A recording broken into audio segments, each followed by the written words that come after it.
meus queridos, tudo bem com vocês? Como passou essa semana? Uma semana de rodada do Campeonato Brasileiro, a segunda rodada do nosso querido Brasileirão aconteceu nessa meia de semana e já posso adiantar com muitos jogos interessantes que a gente pode conversar, que a gente vai conversar aqui nesse vídeo, né? Mas que óbvio que vai se completar apenas com a sua opinião aí nos comentários. Primeiro eu queria agradecer, né, você aí que está chegando no canal, novo inscrito, seja muito bem-vindo. Você que está chegando agora pela primeira vez, se inscreve no canal, dá essa força aí pra gente ganhar destaque nessa concorrida plataforma, nesse YouTube aí de meu Deus, com muitos canais, mas você dando essa atenção especial para mim, eu fico muito feliz, muito agradecido, viu? Sou Gabriel Todaro e aqui a gente sempre traz análise das principais equipes do futebol brasileiro. Em outras palavras, são sempre as 20 equipes da Série A do Campeonato Brasileiro. Então a cada ano essas equipes mudam, né? Sempre 4 são rebaixadas, 4 sobem, e aí a gente fica nessa rotação. Esse ano a gente tem muitas equipes de muitos estados diferentes, né? Então a gente teve toda a cobertura dos estaduais, vai ter os vídeos para você ver aqui também, e também, né, a gente vai ter Copa do Brasil, Libertadores, Sul-Americana, Mundial no final do ano, então muitos jogos aí pra gente conversar e analisar. Meus queridos, vamos começar então pelo primeiro jogo dessa rodada, né? Vale ressaltar que não tivemos um confronto entre Vitória e Cuiabá, né? O Cuiabá jogou pela Copa Verde, então o Vitória ficou de escanteio aí nessa rodada, descansando para jogar o final de semana. Esse jogo vai ser remarcado posteriormente pela CBF. Vamos começar pela terça-feira, onde o Fluminense perdeu de virada para o Bahia num jogo que terminou só no dia seguinte, né? As fortes chuvas que atingiram Salvador, né, acabaram prejudicando a partida, o jogo teve que ser interrompido, ficou uma meia hora ali parado, aí os árbitros voltaram e decretaram que poderia voltar. Até então, o Fluminense estava vencendo, né, no jogo com a chuva. O Cano tinha feito o primeiro gol do jogo e o Fluminense estava melhor, só que com alguns espaços, já com alguns esboços ali de como poderia ter sido o jogo, com muitas chances do Bahia, né, foi esse jogo, né, com muitas chances do Bahia e poucas do Fluminense. E aí foi se desenhando desse jeito aí até o árbitro realmente parar o jogo. O Fluminense foi melhor até uns 15 minutos do primeiro tempo, depois, né, sentiu e acabou não dominando mais da mesma maneira, e aí o Bahia começou a crescer no jogo, ainda no primeiro tempo, só que já com os minutos, né, do jogo parado, né, o Bahia empatou o jogo com o Caio Alexandre, um golaço. Aliás, os dois gols do Bahia foram golaços, né, do Caio Alexandre no primeiro tempo e no segundo tempo com o Cauli. Né, fez uma grande jogada na entrada da área, vale a pena você ver esses gols, porque foram muito interessantes, eu gostei bastante dos gols do Bahia nesse jogo. Na quarta-feira, a gente tem ali o grande grosso da rodada foi na quarta-feira. O Grêmio recebeu o Atlético Paranaense, até então líder do Campeonato Brasileiro, né, por conta da goleada que fez no primeiro jogo contra o Cuiabá, e venceu por 2-0, né, gols de Cristaldo e Solteiro, os estrangeiros fazendo o gol do Grêmio aí. Foi um bom jogo do Grêmio em casa, na minha opinião. Se a gente pegar os últimos 5 jogos do Grêmio, inclusive os jogos que foi campeão em casa contra o Juventude, esse foi o melhor jogo do Grêmio disparado. Dominou o adversário, não deixou o Atlético atacar, eu falo, criar grandes chances, grandes perigos, e conseguiu ser muito mortal no primeiro tempo e também no segundo tempo, fazendo um gol em cada tempo e garantindo esse resultado em casa. Boa vitória do Grêmio, como eu falei, boa vitória também do Bragantino, que venceu o Vasco em casa por 2-1. O La Quintana fez o primeiro gol do jogo a favor do Bragantino, o Veguete empatou pro Vasco e o Vitinho fez o 2-1 pro Braga. Cara, foi um jogo onde o Vasco foi bem, não foi ruim, né? Foi um jogo onde realmente o Vasco da Gama conseguiu fazer uma boa partida, só que, né, tiveram muitas falhas na defesa, né? Principalmente com o Léo Jardim, o primeiro gol ele acaba batendo roupa, a bola que sobrou pro La Quintana e conseguiu fazer o gol do Bragantino, e aí fica um pouco mais complicada, mas foi uma noite realmente para esquecer da defesa vascaína. Também em BH, o Atlético ficou no empate 1-1 com o Criciúma. Gustavo Scarpa fez o primeiro gol do jogo e o do Atlético, né? Só que o Mateuzinho empatou a parada aí pro Criciúma. Engraçado que eu venho falando há muito tempo que o Criciúma ele desaparece no segundo tempo, né? Não consegue atacar, não consegue defender e acaba sendo um dos piores momentos do Criciúma. Nesse jogo com o Atlético foi o contrário. No primeiro tempo o Criciúma foi facilmente dominado pelo Galo. E no segundo tempo já o Criciúma conseguiu não igualar, eu acho, porque o Atlético continuou criando, continuou sufocando o Criciúma, mas num contra-ataque, numa chance que o Criciúma teve, conseguiu empatar e sair de lá com empate, cara. O Atlético vem colecionando alguns tropeços na Arena MRV, né? Vale a gente destacar isso também.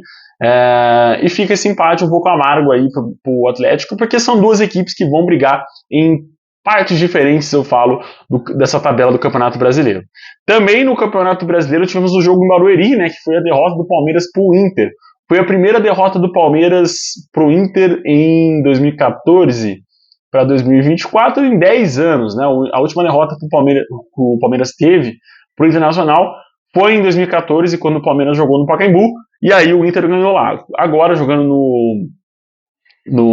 na Arena Barueri, o Palmeiras acabou sendo derrotado de novo, num dos piores jogos dos comandados de Abel Ferreira que eu posso lembrar desse ano. Foi sim o pior jogo do Palmeiras sob o comando de Abel Ferreira, um time que não conseguiu ser efetivo na frente, um time que não conseguiu dominar o meio de campo, e um time que estava completamente desatento no primeiro tempo, defensivamente falando. O Palmeiras vinha brigando, né, cortejando esse gol do Inter no primeiro tempo, já desde o começo do jogo, quando o Borré teve um pênalti para cobrar e acabou desperdiçando. No lance seguinte, o Borré teve outra cabeçada para poder fazer o 1-0, não conseguiu. Vem vendo uma fase muito tenebrosa o atacante do Inter, né, que chegou com muitas expectativas, mas o Inter conseguiu fazer o seu gol com Wesley, né, lei do ex ali em relação ao Palmeiras. O menino foi criado nas categorias de base do Palmeiras, e aí o Wesley conseguiu fazer esse gol no finalzinho do primeiro tempo, né, foi lá nos acréscimos aos 45 minutos do primeiro tempo. Foi um bom jogo do Inter, né? Conseguiu ser um time muito ofensivo na frente, conseguiu ter chances de fazer até mais no primeiro tempo, como eu falei. No segundo tempo, mais se defendeu do que atacou. O Palmeiras foi com tudo para cima, mas não conseguiu fazer 1-0, empatar o jogo, porque realmente foi um jogo para esquecer do time de Abel Ferreira. Um time sonolento, muito previsível, e que liga o sinal vermelho aí para o jogo contra o Flamengo, que é uma grande equipe e vem numa grande fase também. Então o Palmeiras precisa ajeitar a casa aí para enfrentar o Flamengo em casa no Allianz Parque, diante da sua torcida. No Ceará, o Fortaleza ficou no 1-1 com o Cruzeiro. Hércules fez o primeiro gol do jogo para o Leão do Pici e Matheus Vital empatou a parada para o Cruzeiro. Um bom resultado para o Cruzeiro, né? Não tão bom assim para o Fortaleza, se tratando de um jogo em casa, outro fora, mas foi um bom jogo ali para o Cruzeiro sair aí com esse empate do Castelão, né? Se tratando de projeção das equipes também, foi bom. O Fortaleza só fica esse sentimento que não, mais um jogo que a gente espera do Fortaleza, que ele segure o resultado. Deixa eu baixar um pouquinho aqui. Isso. Que ele segure o resultado, que ele seja um time, né, que vai dominar o time adversário no Castelão, e de novo isso não acontece, né? Tá faltando esse jogo e esse desempenho do Fortaleza pra gente voltar a ter confiança nesse time, que foi um dos pontos que eu comentei aqui no começo do ano, né, que o Fortaleza realmente estava muito bem no começo da temporada, né, no Campeonato Estadual. Na quarta-feira tivemos um jogo, se a gente teve um jogo para a defesa do Vasco esquecer, para o time do Palmeiras esquecer, a gente tem um jogo, né, quase que encerrando aqui os jogos de quarta-feira, para o Cássio, né, goleiro do Corinthians, esquecer. Foi um jogo muito horrível, né, foi um jogo horrível do Cássio à frente do Corinthians, ele, né, como goleiro do Corinthians. Acho que foi um dos piores jogos que eu pude ver do Cássio, que ele, no mínimo, ele falhou diretamente nos 2 gols. Com o gol do Jean Carlos no comecinho do segundo tempo, foi um chute de muito longe, um chute realmente, assim, que a gente espera que um goleiro do nível do Cássio pegue aquela bola, né? Acho que é o mínimo que a gente pode esperar. Óbvio que tem toda a felicidade do Jean Carlos, de tentar o chute, de chutar com essa intensidade, com essa força, mas a gente espera que o Cássio pegue uma bola dessa, né? Tanto que a brincadeira em 2018, quando o Brasil foi eliminado para a Bélgica, né, na Copa do Mundo na Rússia, era que o Cássio pegaria a bola do De Bruyne, né? E hoje a gente percebe que talvez isso não tenha acontecido. Óbvio que passaram-se 6 anos aí depois, mais, né? Não, 6 anos depois, mas o Cássio realmente falhou nesse gol, na minha opinião, porque a gente espera que o Cássio, assim como o Rogério, assim como o Marcos, assim como grandes goleiros que a gente tem no nosso país, pegue aquela bola que foi realmente uma bola de muito longe. Como eu falei, Jean Carlos, toda a felicidade para ele, mas sinto que o Cássio ali falhou, pelo menos no posicionamento, nesse gol do Juventude, primeiro gol do Juventude, né? No segundo tempo, aí sim tem uma falha mais direta, que foi uma saída errada ali na entrada da área. Ele tinha chance de talvez.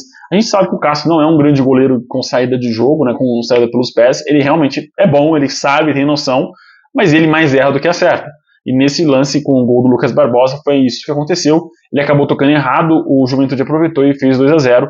Um jogo do Corinthians que preocupa, assim como todos os outros que o Corinthians está jogando, porque a gente está começando a ver como esse time do Corinthians está derrapando quando enfrenta equipes mais qualificadas no futebol brasileiro. A gente tem experiências, né, no Campeonato Paulista, quando o Corinthians precisou decidir contra equipes que têm uma qualidade melhor, a equipe sentiu, não conseguiu. e isso vem se provando cada vez mais no Campeonato Brasileiro também. Além dos jogos do Campeonato Brasileiro na quarta-feira, a gente teve, como eu falei, o jogo da Copa Verde, né? O Cuiabá foi visitar o Vila Nova em Goiânia, só que acabou sendo derrotado por 2-0. Vai ter o jogo da volta, né, na Arena Pantanal, só que o Vila Nova, né, vai para esse jogo com uma bela vantagem, né? Óbvio que o Cuiabá foi com o time em reserva, mas um 2-0, né, com gols de Alisson e Anderson Conceição, dão uma tranquilidade maior aí pro Vila Nova, e aí vai depender muito do que o Cuiabá vai analisar para a temporada. Se o Cuiabá sentir que a Copa Verde é um campeonato interessante para a equipe disputar, vencer e talvez até ganhar, vencer e ir para a final e talvez até ganhar, aí eu acho que vai entrar com os titulares e vai acabar desgastando eles um pouco nesse jogo. Lembrando, né, que o Cuiabá ainda tem Copa Sul-Americana e Campeonato Brasileiro em disputa e a Copa do Brasil, então tem 3 outros campeonatos para o time não só ter a chance de ser campeão, que eu acho que é um pouco mais difícil nesses outros 3, mas de ter receita, né, classificação, né, ter esse dinheiro entrando aí no bolso. Óbvio que, como eu falei, é muito difícil a gente imaginar o Cuiabá chegando numa final de Copa Sul-Americana, de Copa do Brasil, chegando na parte de cima da tabela do Campeonato Brasileiro, mas pode acontecer coisas similares, né, talvez chegar, avançar bastante na Copa do Brasil, na Sul-Americana, ficar ali no meio de tabela legal, bacana no Campeonato Brasileiro, óbvio, mas eu acho que na Copa Verde a chance que o time tem de ser campeão, e poderia entrar assim com o time um pouco titular ali, com algumas peças titulares pelo menos no jogo da volta na Arena Pantanal. Fechando a rodada de quarta-feira, tivemos o confronto dos finalistas da Copa do Brasil no ano passado, né, o reencontro desses times, que foi Flamengo e São Paulo no Maracanã. Na final, né, do Maracanã, o São Paulo saiu vencedor por 1-0, o gol do Caleri, né, se eu não me engano. Nesse jogo a história foi completamente diferente, e a gente pôde ver isso desde o primeiro tempo, né, o Flamengo um pouco mais interessado no jogo, né, apesar de ter sido uma final, o Flamengo muito interessado no jogo, criando jogadas, envolvendo o São Paulo no primeiro tempo, até uma metade do primeiro tempo, depois o jogo caiu muito de qualidade, ficou bem morno, e no segundo tempo aí as coisas voltaram a engrenar, e voltaram de vez aí com o Flamengo fazendo inclusive o segundo gol. O primeiro gol do Flamengo foi num golaço do Luiz Araújo, que entrou no lugar do Everton, né, que acabou sendo lesionado, e aí o De La Cruz fez o segundo gol do Flamengo no comecinho do segundo tempo, né, e o Ferreira ainda fez o gol de honra do São Paulo no jogo. O Flamengo foi melhor, só que sabe aquele melhor, tipo, décimos ali na frente do outro? Esse foi o panorama do Flamengo. Não foi um jogo realmente que o Flamengo sobrou contra o São Paulo. A gente vem analisando isso já há um bom tempo, que o Flamengo tá faltando aquele jogo que realmente o Flamengo deslancha, né? Consegue vencer com tranquilidade, mas é um bom jogo do Flamengo, acho que um jogo muito seguro do Flamengo contra o São Paulo no Maracanã. O São Paulo pouco efetivo esse jogo, não consigo analisar como, mas esse jogo acabou culminando na demissão do Carpini. Eu acho que tiveram muitos jogos mais cruciais que poderiam ter culminado nisso. Eu nunca vou ser a favor da demissão de um técnico. Eu acho que isso no futebol brasileiro só nos arrasta para baixo, né? Não nos faz engrandecer como torneio, como competição, como times. Eu acho que só fica nessa coisa de panela de pressão que o futebol brasileiro está se tornando. Espero que isso mude conforme os anos vão passando, que a gente começa a já ver técnicos mais longevos nas equipes. O Abel, o Tite no Flamengo, tomara que tenha uma longevidade, mas está começando agora. O próprio Ramon Dias do Vasco, né? O Renato Gaúcho no Grêmio. Então tomara que a gente comece a perceber e ter mais esses times. O Rogério no Bahia já vai para o seu segundo ano. Então tomara que a gente tenha completando o seu segundo ano, aliás. Não vou esquecer do Vojvoda, né? São técnicos já que estão há um bom tempo nos times, e tomara que isso seja consolidado e a gente possa ter eras, né? Era Abel, era ao contrário de apenas fases, né? Se tornarem realmente eras longas e longevas do que realmente fases e períodos muito curtos que a gente está analisando aí do futebol brasileiro.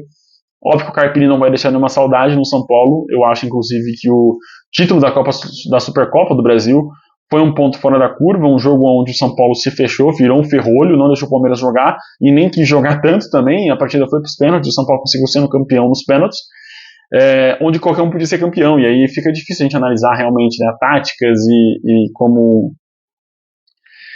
Você entendeu, né? Tipo, como que a gente pode analisar um time que levou a partida para os pênaltis, né? Num jogo que um time, desde o começo do jogo, ele se pôs a defender, a virar uma trincheira ali, se defender. Então acho que é mais isso. São Paulo foi uma trincheira na Supercopa, só que tem uma temporada pela frente, né? E não veio nada novo do Carpini nesse time do São Paulo para essa temporada, e eu acho que ele pagou o preço, infelizmente, por querer mudar também um trabalho já consolidado do Dorival Júnior à frente do São Paulo. Podia reaproveitar do que realmente mudar tudo. O Botafogo venceu o Atlético Goianiense no encerramento dessa rodada, né? Um vídeo curtinho para vocês, hein? O Botafogo venceu por 1-0 o gol do Matheus Ponte, onde foi um jogo bem mais ou menos, né? O Botafogo não foi dominante, também não foi dominado. Se terminasse no empate também estaria de bom tamanho, mas o Botafogo aí teve mais chances e aproveitou essas chances que teve. No segundo tempo o Atlético virou o dono do jogo e levou muito perigo ao gol do Botafogo. A gente começa já a notar que a defesa consolidada do Botafogo do ano passado, da primeira parte do ano passado, ruiu, né? Não existe mais. É um time que sofre defensivamente, bate muita cabeça, apesar de não ter tomado gol nesse jogo, cara, teve muitas oportunidades. Se o Botafogo estivesse enfrentando uma equipe mais qualificada, um Flamengo, um Inter, um São Paulo, um Palmeiras, essas equipes provavelmente teriam sofrido sim gols e quem sabe até saído com a derrota, mas méritos do Botafogo consegue essa sua primeira vitória no Campeonato Brasileiro, tá ali com 3 pontos, né? Perdeu o primeiro jogo e agora vence esse jogo em casa. É isso, meus queridos. Uma segunda rodada de poucos invictos, né? Acho que Flamengo e Inter são os únicos invictos ainda no Brasileirão. E muitos jogos interessantes pra gente, os únicos times 100% no Brasileirão, né? E muitos jogos interessantes, né? A gente começa já a notar viradas, começa a notar já algumas coisas que podem levar os times a brigar por certas coisas, né? Rebaixamento e campeão, zona de classificação. Mas é isso, vamos ver. Tem a terceira rodada agora nesse final de semana com muitos clássicos e muita coisa bacana nos aguarda aí nessa terceira rodada do Campeonato Brasileiro, sendo que a gente, se eu não me engano, tem Libertadores no meio de semana de novo. E tem muito time, inclusive o senhor Botafogo, que tá com a corda no pescoço. Mas é isso, meus queridos. Fiquem com Deus. Até o próximo vídeo. Tchau, tchau.